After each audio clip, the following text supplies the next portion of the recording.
Darkening Age by Catherine Nixey. A beginning.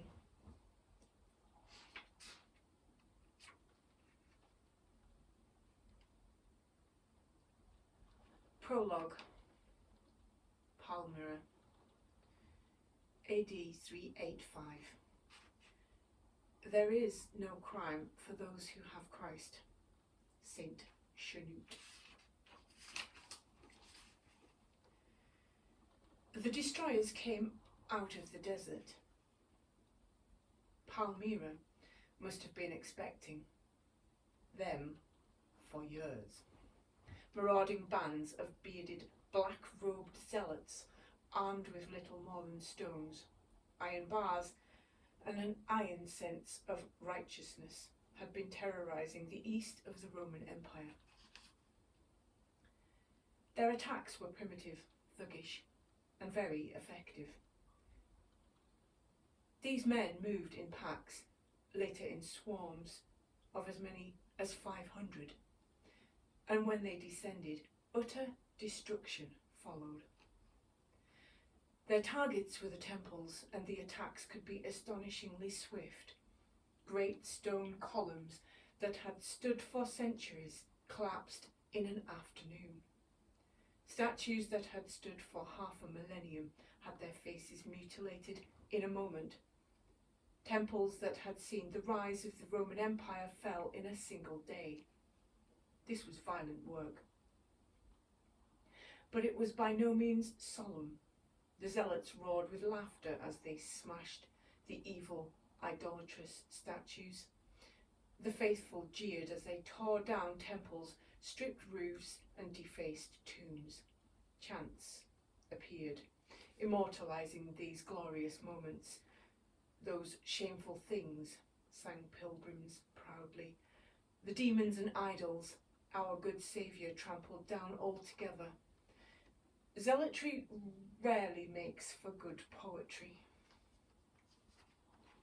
In this atmosphere, Palmyra's Temple of Athena was an obvious target.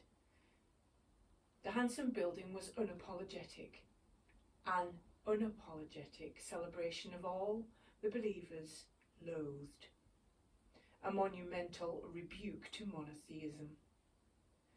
Go through its great doors, and it would have taken your eyes a moment after the brightness of a Syrian sun to adjust to the cool gloom within.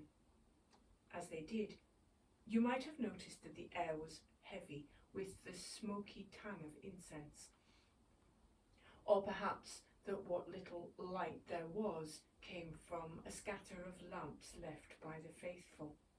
Look up, and in their flickering glow, you would have seen the great figure of Athena herself. The handsome, haughty profile of this statue might be far from Athena's native Athens, but it was instantly recognizable, with its straight Grecian nose, translucent marble skin, and the plump, slightly silky mouth. The statue's size, it was far taller than any man, might also have impressed. Though perhaps even more admirable than the physical scale was the scale of the imperial infrastructure and ambition that had brought this object here. The statue echoed others that stood on the Athenian Acropolis, well over 1,000 miles away. This particular version had been made in a workshop hundreds of miles from Palmyra, then transported here at considerable difficulty and expense to create a little island of Greco-Roman culture by the sands of the Syrian desert. Did they notice this, the destroyers, as they entered?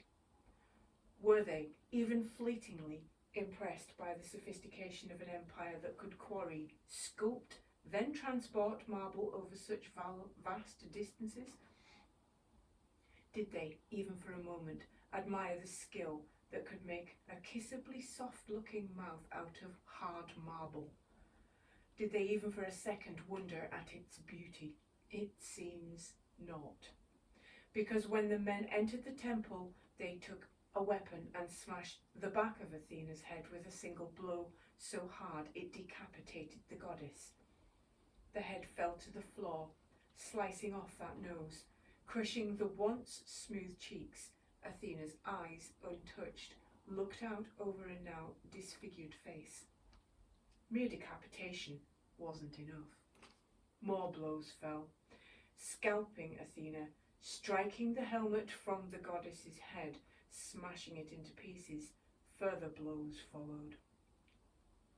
The statue fell from its pedestal, then the arms and shoulders were chopped off. The body was left on its front in the dirt.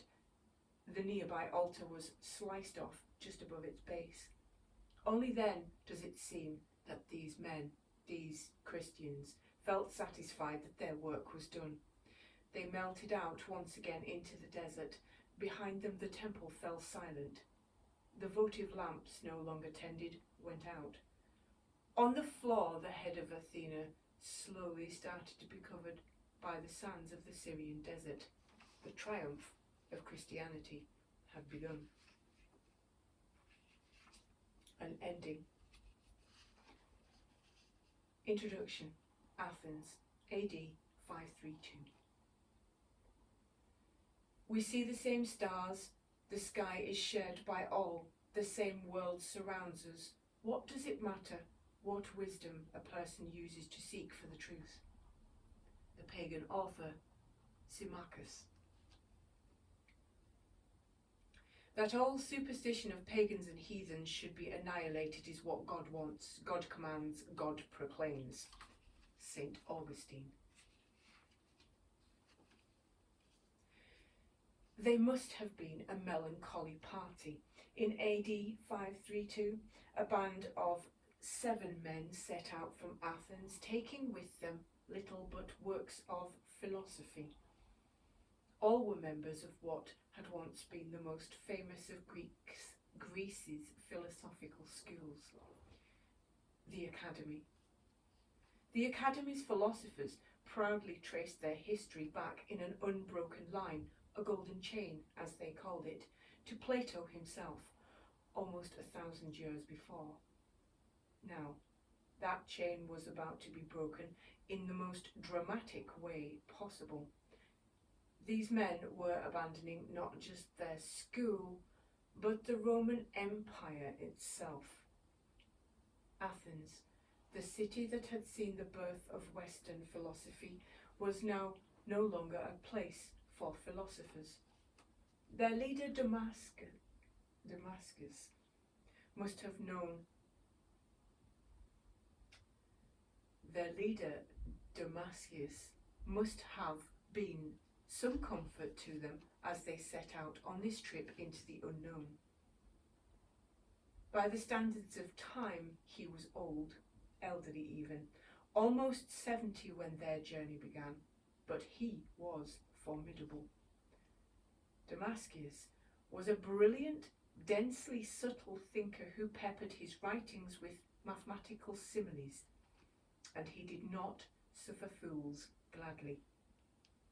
An acerbic who's who he wrote on his fellow philosophers is full of crushing comments on anyone whose intelligence or courage he considered wanting. In life, he could be as immoderate as in his writings.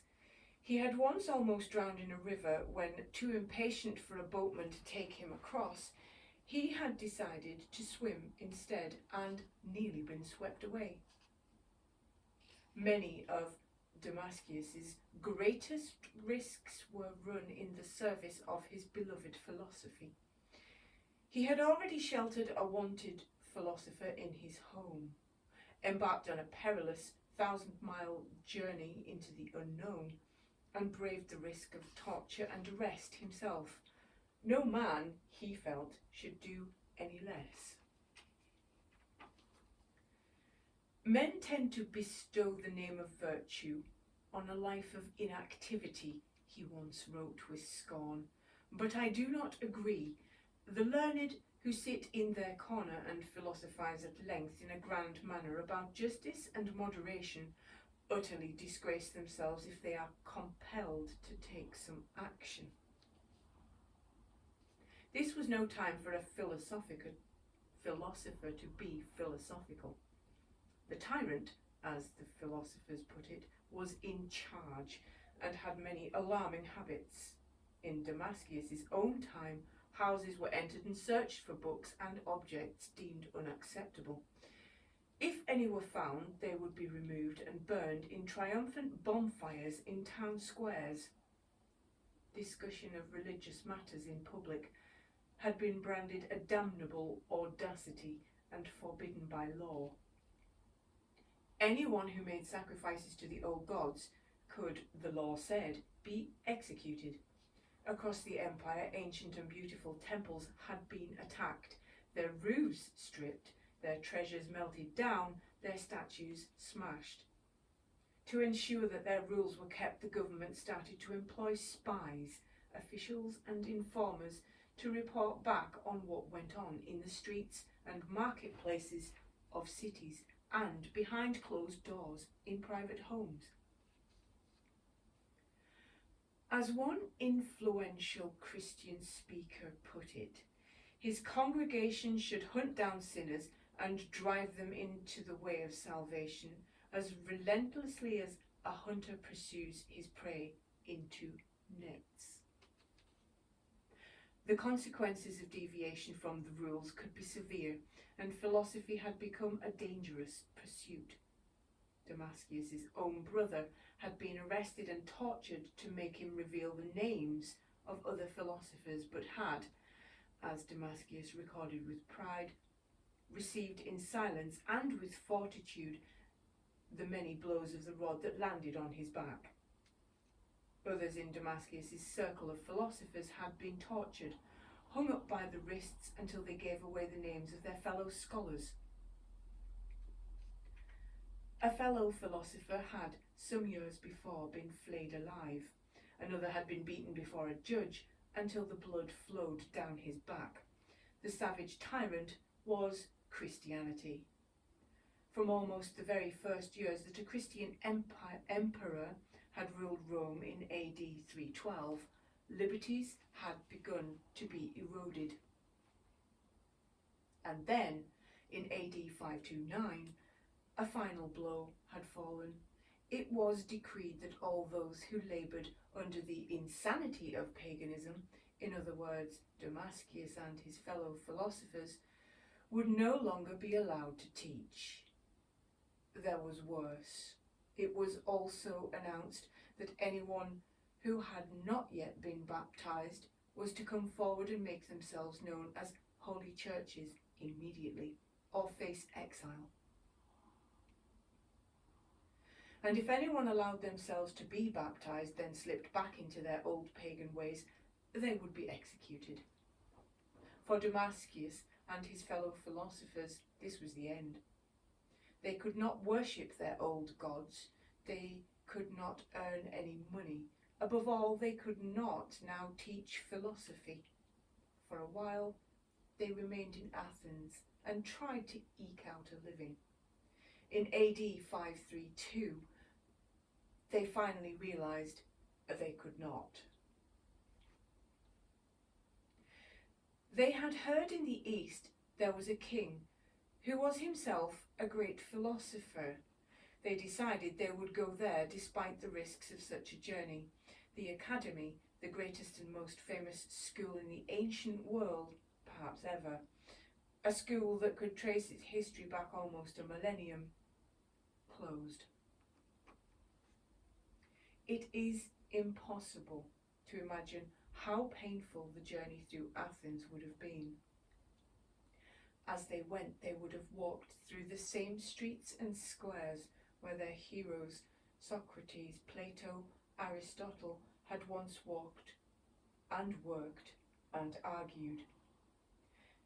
They would have seen in them 1,000 reminders that those celebrated times were gone. The temples of Athens were closed and crumbling, and many of the brilliant statues that had once stood in them had been defaced or removed.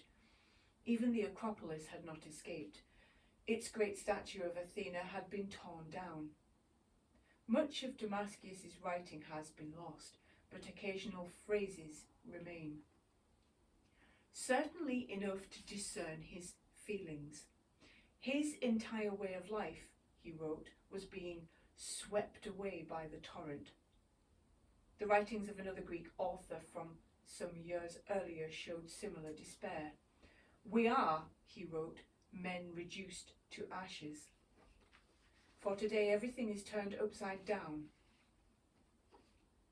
In another bleak epigram, the same anguished poet asks, is it not true that we are dead and only seem to live, we Greeks? Or are we alive and is life dead?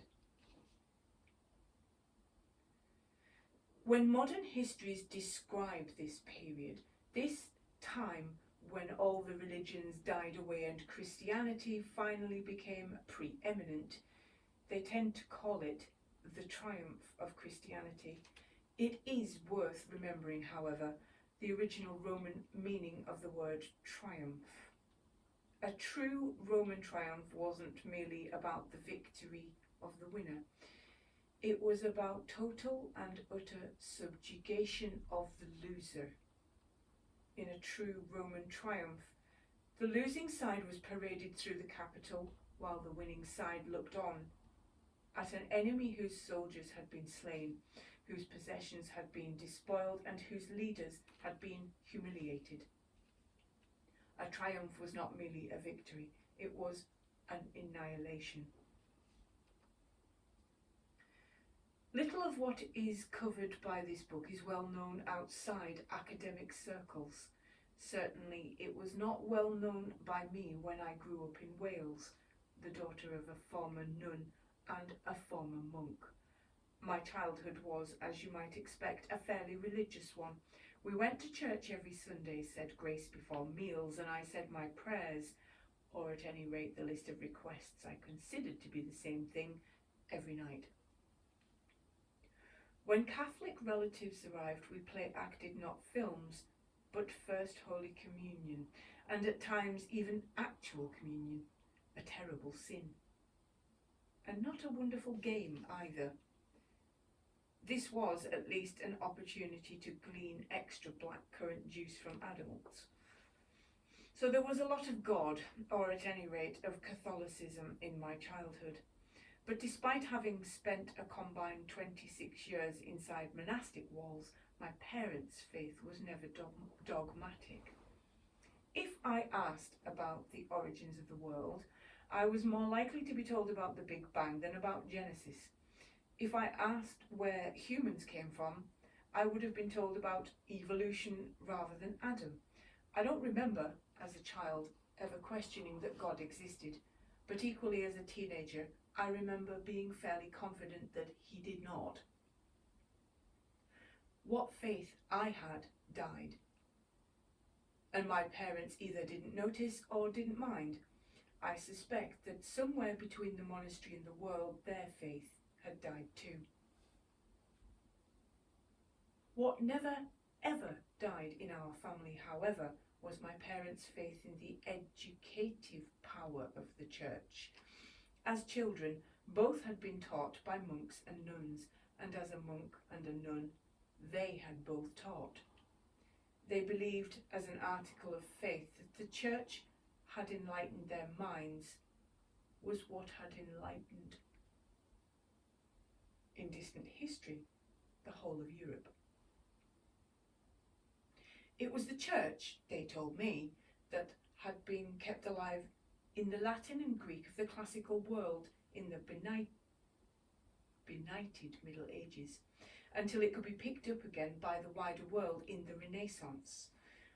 On holidays, we would visit museums and libraries where the same point was made. As a young child, I looked at the glowing gold of the illuminated manuscripts and believed in a more metaphorical illumination in ages of intellectual darkness.